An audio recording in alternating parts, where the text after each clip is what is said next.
नमस्कार, आप देख रहे हैं जी मध्य प्रदेश छत्तीसगढ़। आपके साथ में शुभ्रा सुमन। सुबह के 8:30 बज गए हैं और छत्तीसगढ़ की तमाम बड़ी खबरों के साथ हम हाजिर हैं। आइए शुरुआत करते हैं कि अहम खबर के साथ।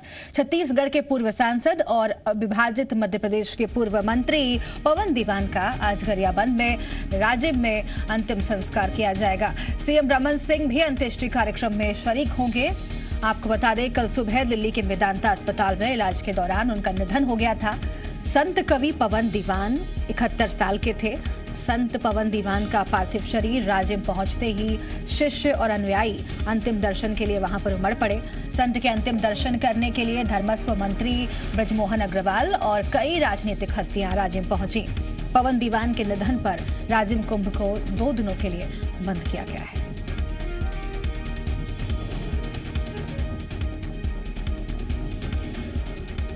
और आइए आपको बताते हैं कि कौन थे पवन दीवान। 1 जनवरी 1945 को राजिम के किरवई गांव में उनका जन्म हुआ था। 1977 में राजिम से जनता पार्टी के विधायक बने थे पवन दीवान। अविभाजित मध्य प्रदेश सरकार के जेल मंत्री रह चुके थे। महासमुंद लोकसभा क्षेत्र में सांसद रहे। जनता पार्टी, कांग्रेस और बीजेपी के सदस्य भी रहे। अलग छत्तीसगढ़ राज्य के गठन में अहम भूमिका इन्होंने निभाई। छत्तीसगढ़ में गौ सेवा आयोग के अध्यक्ष भी रहे और इसके साथ ही लोकप्रिय कवि और भागवत प्रवचनकर्ता भी पवन दीवान थे।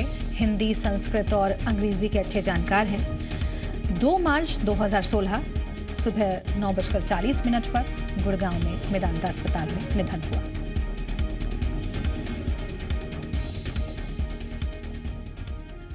और सीधे हम आपको रायपुर लिए चल रहे हैं, जहां पर हमारे संवाददाता दिवेश तिवारी हमारे साथ जुड़ रहे हैं इस बड़ी खबर पर। दिवेश, आज कितने बजे का कार्यक्रम है और कौन कौन से लोग मौजूद रहेंगे, क्या उम्मीद है?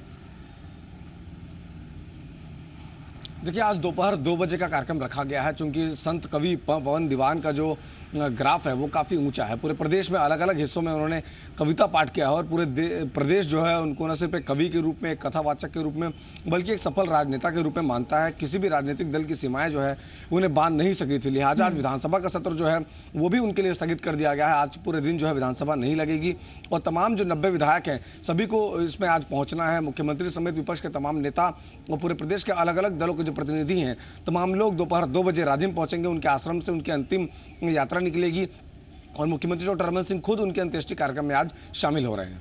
बिल्कुल। छत्तीसगढ़ के पूर्व सांसद, अविभाजित मध्य प्रदेश के मंत्री रह चुके पवन दीवान, आज जब वो नहीं है, आपकी बात हुई होगी तमाम लोगों से जो कि उन्हें नजदीक से जानते थे। क्या कहना है उनका, कितनी बड़ी क्षति मान रहे हैं? देखिए, छत्तीसगढ़ प्रदेश के लिए यह अपूर्णीय क्षति कही जा रही है, क्योंकि छत्तीसगढ़ निर्माण का सपना अगर किसी ने देखा था तो डॉक्टर खूबचंद बघेल के बाद संत कवि पवन दीवान ने इसका सपना देखा था और उनके आंदोलन का ही नतीजा है कि आज छत्तीसगढ़ एक पृथक राज्य बन पाया है। जब भाषाई आधार पर देश में अलग अलग राज्य बांटे जा रहे थे, उस दौरान संत कवि पवन दीवान ने कहा था कि छत्तीसगढ़ी भाषा के लिहाज से छत्तीसगढ़ को अलग राज्य बनाना चाहिए। आज सोशल मीडिया से लेकर के तमाम नेताओं की जुबान पर उनकी लिखी हुई कविताएं उनकी जुबान पर आ रही हैं और जिसमें उन्होंने अपने मृत्यु होने पर जिस बात को कहा था कि राख होने की बात उन्होंने कही थी, ये कविता आज हर एक शख्स की जुबान पर छत्तीसगढ़ में सुनने को मिल रही है। संत कवि पवन दीवान अपने जाने के आखिरी दिनों में भी यह कहते रहे कि छत्तीसगढ़ी अस्मिता को लेकर के जो उनकी लड़ाई शुरू हुई थी वह भी बाकी है। वे आगे और बहुत कुछ करना चाहते थे। छत्तीसगढ़ में कौशल्या माता का जन्म स्थान माना जाता है, लिहाजा वो कौशल्या माता का मंदिर बनाना चाहते थे। आज उनके अंत्येष्टि कार्यक्रम में सरकार इस तरह के कुछ विचार भी कर सकती है। चूंकि संत कवि पवन दीवान कई दलों में रहे हैं, जनता दल में रहे हैं, जनसंघ में रहे हैं, भारतीय जनता पार्टी मौजूदा दौर में थे। इससे पहले कांग्रेस पार्टी से वो विधायक चुने जा चुके हैं। श्यामाचरण शुक्ल जैसे कद्दावर नेताओं को पवन दीवान ने हराया था। इस लिहाज से उनका जो राजनीतिक कद है वो काफ़ी बड़ा है। अलग अलग दलों में रहने के बाद भी उनकी स्वीकार्यता उनके क्षेत्र में रही है और पूरे प्रदेश में उनके कथावाचन समेत मध्य प्रदेश के कई हिस्सों में उन्होंने कथावाचन किया है और उन क्षेत्रों में लोग उनको काफ़ी सुनते और पसंद करते रहे हैं। इस लिहाज से कवि पवन दीवान का जाना छत्तीसगढ़ के लिए एक अपूर्णीय क्षति है। और कुछ एक स्वप्रतिष्ठा जो रहे हैं छत्तीसगढ़ निर्माण आंदोलन के, जिन्होंने जान फूकी और छत्तीसगढ़ बन जाएगा तेलंगाना जैसी कविताएं लिखी और उस कविताओं के बूते छत्तीसगढ़ राज्य का जो है निर्माण हुआ। छत्तीसगढ़ के लोगों में एक स्वाभिमान स्वाभिमान का भाव जागा और लोग अपने घरों से निकलकर पृथक राज्य निर्माण आंदोलन के लिए जो आंदोलन चल रहा था उसमें कूद पड़े। तो ऐसे एक महान विभूति का जाना छत्तीसगढ़ के लिए बहुत बड़ी क्षति मानी जा रही है और जाहिर तौर पर अविभाजित मध्य प्रदेश की राजनीति में बहुत बड़ा योगदान रहा पवन दीवान का और साथ ही छत्तीसगढ़ के निर्माण में, जैसा कि आप बता रहे हैं। लेकिन जब आपकी बातचीत होती है देवेश तमाम लोगों से जो उन्हें जानते थे, जो उनके मित्र रह चुके, सहयोगी रह चुके, उन्हें किस तौर पर याद करना ज्यादा पसंद करते हैं, एक राजनेता के तौर पर या फिर एक लोकप्रिय कवि के तौर पर?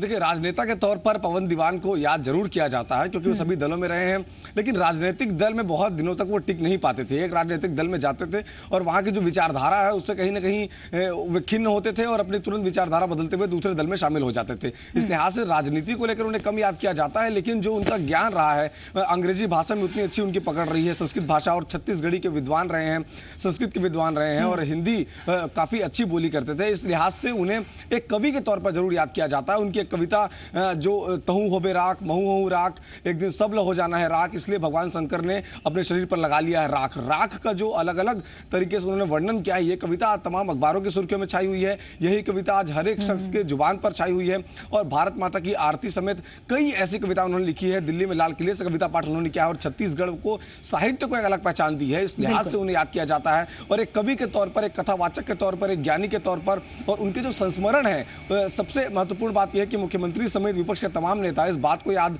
कल करते हुए नजर आए और आज सभी लोग इस बात को याद कर रहे हैं। बहुत कम लोग होते हैं ऐसे जिनकी पहचान कई होती है और कई पहचानों से उन्हें याद किया जाता है। उनमें से एक पवन दीवान थे। आज अंतिम संस्कार किया जाएगा। मुख्यमंत्री रमन सिंह खुद मौजूद रहेंगे और उसे आज लोग याद करेंगे। दिवेश, हम आपके पास आएंगे और अपडेट आपसे लेते रहेंगे। बहुत शुक्रिया फिलहाल आपका इस पूरी जानकारी के लिए। आगे बढ़ रहे हैं, बस्तर से एक ऐसी खबर आ रही है जिसने पूरे प्रदेश को हिलाकर रख दिया है। हर कोई सच जानना चाहता है। मुख्यमंत्री तक इस सच के उजागर होने का इंतजार कर रहे हैं। पुलिस अफसरों की नींद उड़ चुकी है। रिपोर्ट देखिए। नक्सली खेल रहे हैं खूनी खेल। भोले भाले गांव वालों को चुन चुन कर मार रहे हैं। बौखलाहट में आजमा रहे हैं आखिरी हथियार। अबूझ माड़ एक ऐसी जगह जहां का पूरा सच कभी सामने नहीं आ पाता, जिसे नक्सलियों की राजधानी माना जाता है। यहीं से नक्सली पूरे छत्तीसगढ़ में दहशत की साजिश रचते हैं। पुलिस और सुरक्षा बलों के ऑपरेशन के बाद एक बार फिर नक्सली कमांडर्स अबूझ माड़ में जुटने लगे हैं। खबर आ रही है कि कई गांव में नक्सलियों ने लोगों को चुन चुन कर मारना शुरू कर दिया है। फिर एसपी मेरे को कहा है कि सर संभवतः ये संख्या 16 हो गई है। 16 ग्रामीणों को, 16 आदिवासियों को, 16 बस्तर के ट्राइबल्स को नक्सलियों ने मारे हैं। सुना आपने, बस्तर के आईजी कह रहे हैं कि नक्सलियों ने 16 से ज्यादा लोगों की हत्या कर दी है। वे अलग अलग गांव में घूमकर लोगों को मार रहे हैं। गांव वालों की बेदर्द हत्या की खबर मुख्यमंत्री तक पहुंच गई है। सीएम ने अधिकारियों को पूरी रिपोर्ट सौंपने को कहा है। अंदरूनी क्षेत्र में अलग अलग दिनों में, पिछले हफ्ता भर में, 15 दिन में, 1 महीने में ग्रामीणों को मुखबिर बता के मारने की घटना ही सबके अभी पूरी पुष्टि नहीं हुई, मगर ये समाचार आ रहे हैं और इस समाचार के क्या यथार्थ है उसको जानने के लिए स्थानीय पुलिस को और एसपी और आईजी को कहा है। गांव वालों को क्यों मार रहे हैं नक्सली? आखिर क्या है नक्सलियों का मकसद? पुलिस अफसरों की माने तो छत्तीसगढ़ में लगातार नक्सलियों का खात्मा हो रहा है। अब वनवासी भी न उनसे डरते हैं, न ही उनके लिए मुखबिर का काम करते हैं। ऐसे में नक्सली बौखला गए हैं। लगातार जो अबूझ माड़ में एनकाउंटर्स हो रहा है, जिसको भी नक्सली मार रहे हैं, आरोप एक ही लगा रहा है कि फोर्सेस जब भी ऑपरेट कर रहा है, आप लोग हमको सूचना क्यों नहीं दे रहे। उनका यही आरोप रहता है कि पुलिस ऑपरेशन में आता है तो आप लोगों का ड्यूटी है हमको सूचना दे। नारायणपुर के एसपी 16 से 20 ग्रामीणों की हत्या की पूरी रिपोर्ट तैयार कर रहे हैं। आधिकारिक तौर पर अब तक 4 ग्रामीणों की हत्या की पुष्टि हुई है, लेकिन नक्सली गढ़ होने की वजह से पूरी सच्चाई आने में थोड़ा वक्त लग रहा है। जो भी सूचनाएं मिल रही हैं या अफवाहें हम उनको बोल सकते हैं वो है, उनकी पुष्टि करने के लिए भी पुलिस पार्टी को रवाना किया गया है। ग्रामीणों से बात करके वो उनकी पुष्टि करने की कोशिश करेंगे। जो हमारा आधिकारिक वर्जन है उसमें हमारे पास 4 ही ग्रामीणों का पता है। तो ग्रामीणों में दहशत पैदा करने के लिए रैंडम ही ग्रामीणों को मारा गया है। गांव वालों की हत्या की खबर से पुलिस और सुरक्षा बलों का खून खौल रहा है। वो नक्सलियों को 2-2 हाथ करने के लिए ललकार रहे हैं। साथ ही पुलिस मानवाधिकार कार्यकर्ताओं से भी नाराज है, जो नक्सलियों की मौत पर तो सवाल उठाते हैं लेकिन गांव वालों की मौत पर चुप्पी साध लेते हैं। तथाकथित मानवाधिकारी संगठन जो सिर्फ टेररिस्ट्स, माओइस्ट्स और प्रोहिबिटेड ऑर्गेनाइजेशंस के मानवाधिकारों की बात करता है, वो सब जाए अबूझमाड़। ये 16, 17, 20 आदिवासियों को जो मारे हैं उनको कोई मानवाधिकार नहीं है। दरअसल छत्तीसगढ़ में नक्सलवाद की शुरुआत भी ग्रामीणों की हत्या से ही हुई थी। लोगों को धीरे धीरे नक्सली प्रताड़ना की आदत पड़ गई थी, लेकिन पिछले कुछ सालों से सरकार की नीतियों ने नक्सलियों की जड़ें खोदनी शुरू कर दी है। अब गांव वाले और नक्सली भी मुख्य धारा से जुड़ रहे हैं। इसलिए नक्सल कमांडर छत्तीसगढ़ में अपनी मौजूदगी की आखिरी कोशिश कर रहे हैं। नारायणपुर से हेमंत संचेती के साथ अविनाश प्रसाद, जी मीडिया, जगदलपुर। बेगुनाह ग्रामीणों की हत्या पर छत्तीसगढ़ सरकार ने कड़ी कार्रवाई की बात कही है। प्रभारी गृह मंत्री अजय चंद्राकर ने कहा है कि निर्दोष लोगों की हत्या सरकार बर्दाश्त नहीं करेगी। चंद्राकर ने यह भी कहा है कि यह करतूत बेहद दंडनीय है और इस मामले में सरकार कड़ी कार्रवाई करेगी। हमारे साथ प्रभारी गृह मंत्री अजय चंद्राकर जी हैं, वो बताएंगे किस तरीके से जो बस्तर में नक्सली ग्रामीणों की हत्या कर रहे हैं, क्या मामला है ये, क्यों लगातार ऐसे मामले बढ़ते जा रहे हैं, पुलिस लगातार सरेंडर भी करवा रही है। अभी मैंने एडीजी ने नक्सली अभियान से पूरी जानकारी मंगाई है और जिस तरह से आपको जानकारी मिली है उसी तरह से मुझे भी जानकारी मिली है और मैंने अधिकृत जानकारी अभी मंगवाई है। लेकिन जितनी भी जानकारी है वो यदि उसमें हत्या उन लोगों ने की है तो ये उनकी बर्बरता की पराकाष्ठा है, इसको कोई विचारधारा नहीं कहा जाता। और हम प्रशासन उसके उन्मूलन के लिए जो अभियान चल रहा है समाप्ति तक चलेगा। क्या वजह क्या है ये हत्या के पीछे प्रारंभिक तौर पे, क्योंकि पहले भी ऐसी हत्याएं होती रही हैं? नहीं, ग्रामीणों की हत्याओं की खबर, सामूहिक हत्याओं की खबर तो पहली बार आ रही। पुलिस के साथ तो होता रहता था। यदि इनोसेंट लोगों की उन्होंने इस तरह से हत्या की है तो उनको तो कीमत चुकानी पड़ेगी। किस स्तर की जांच होगी, मतलब पुलिस किस तरीके से अब इस पे काम करे, क्योंकि आमतौर पर बस्तर में ये कहानियां सामने आती है कि सच्चाई कुछ और है और हकीकत कुछ और है, इस तरीके से बात भी आती है। देखिए, सच्चाई कुछ और है, तस्वीर कुछ और है, ऐसा कुछ भी नहीं है। पूरी रिपोर्ट आने के बाद हम उसकी पूरी जांच करवाएंगे। अभी अबूझमाड़ की बात है, अबूझमाड़ की स्थिति आपको अच्छे से मालूम है, इसलिए कुछ भी कहना अभी जल्दबाजी होगी।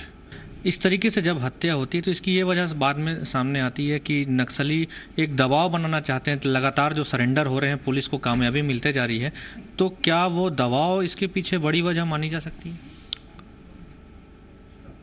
दबाव ही नहीं है, ये दबाव की चरम सीमा पर है। उनका केडर बिखर रहा है, उनका केडर टूट रहा है, उनकी भर्ती नहीं हो रही है, खुद वो स्वीकार कर रहे हैं। तो ये बौखलाहट है। और जब वो बोलते हैं किसी ज़रूरतमंद के खिलाफ तो एक गलत बात साबित करते हैं। जिनके लिए लड़ाई लड़ रहे हैं ऐसा वो कहते हैं तो उनकी हत्या क्यों कर रहे हैं? यदि उनकी लड़ाई प्रशासन से है तो प्रशासन से लड़ाई लड़े, प्रशासन उसके लिए तैयार है। निर्दोष बीच में कहाँ से आ गए? तो सुना आपने, प्रशासन से सीधी लड़ाई है, निर्दोषों की हत्या सरकार बर्दाश्त नहीं करेगी। जांजगीर चांपा जिले में दलित महिला सरपंच की पिटाई मामले में एसपी ने आरोपियों पर 5,000 रुपए इनाम घोषित किया है। आरोप है कि 26 फरवरी को पूर्व जिला पंचायत सदस्य रामकुमार गबेल और उसके साथी रीमन गबेल ने गोरखापाली की दलित महिला सरपंच सुखवाई बाई की सरपंच बनाने के एवज में 4 लाख रुपए की मांग की थी, लेकिन महिला सरपंच ने जब पैसा देने से मना कर दिया तो पूर्व जिला पंचायत सदस्य रामकुमार गबेल और रीमन बघेल ने पहले उसके साथ बदसलूकी की और फिर महिला सरपंच और उसके पति के साथ मारपीट की। आरोपियों को पकड़ने में नाकाम पुलिस पर लगातार सामाजिक संगठनों का दबाव बढ़ रहा था, लिहाजा पुलिस ने अब आरोपियों पर इनाम घोषित किया है।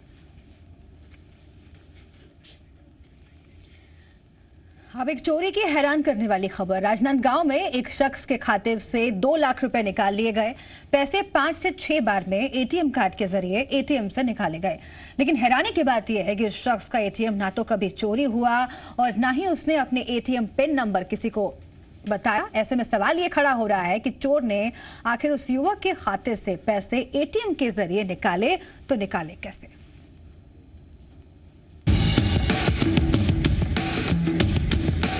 न एटीएम कार्ड चोरी हुआ, न एटीएम कार्ड का इस्तेमाल हुआ, फिर भी बैंक खाते से चोरी हो गए पूरे 2 लाख रुपए। जी हां, रेंगा कठिरा के रहने वाले मंगल सिन्हा के साथ कुछ ऐसा ही हुआ। मंगल सिन्हा का एटीएम कार्ड उनके पास ही था। उन्होंने अपने एटीएम का पिन नंबर भी कभी किसी को नहीं बताया। लेकिन कुछ दिन पहले जब वो बैंक में अपने खाते से रुपए निकालने गए तो पता चला कि उनके अकाउंट से पूरे 2 लाख रुपए निकल चुके हैं और ये पैसे एटीएम कार्ड का इस्तेमाल कर निकाले गए हैं।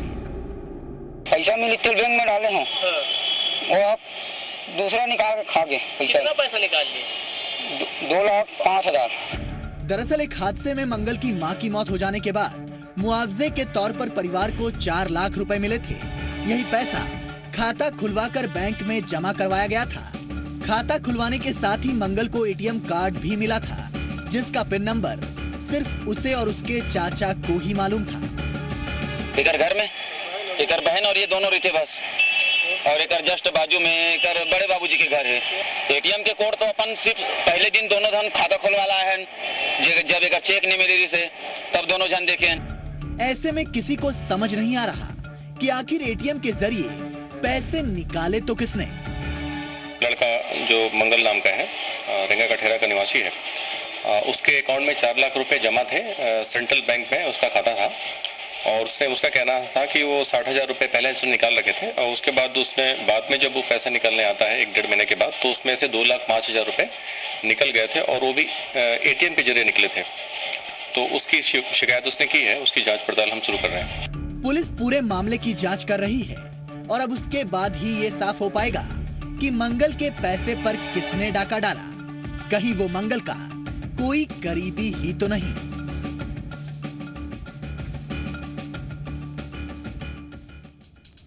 बुधवार को धमतरी के कुरुंद कॉलेज में छात्र छात्राओं ने जमकर हंगामा किया। छात्र कॉलेज प्रबंधन पर मनमानी का आरोप लगा रहे हैं। छात्रों का आरोप है कि उन्हें मूलभूत सुविधा तक नहीं उपलब्ध कराई जा रही है। छात्रों का कहना है कि कॉलेज में नियमित टीचर नहीं है, उसकी वजह से उनकी पढ़ाई प्रभावित हो रही है। पीने के पानी की भी व्यवस्था नहीं है। छात्रों का कहना है कि कई बार कॉलेज प्रशासन को समस्याओं के बारे में जानकारी दी गई, लेकिन कोई समाधान नहीं हुआ। छात्रों का कहना है कि अगर समस्याओं को दूर नहीं किया गया तो आने वाले दिनों में वो और बड़ा प्रदर्शन करेंगे।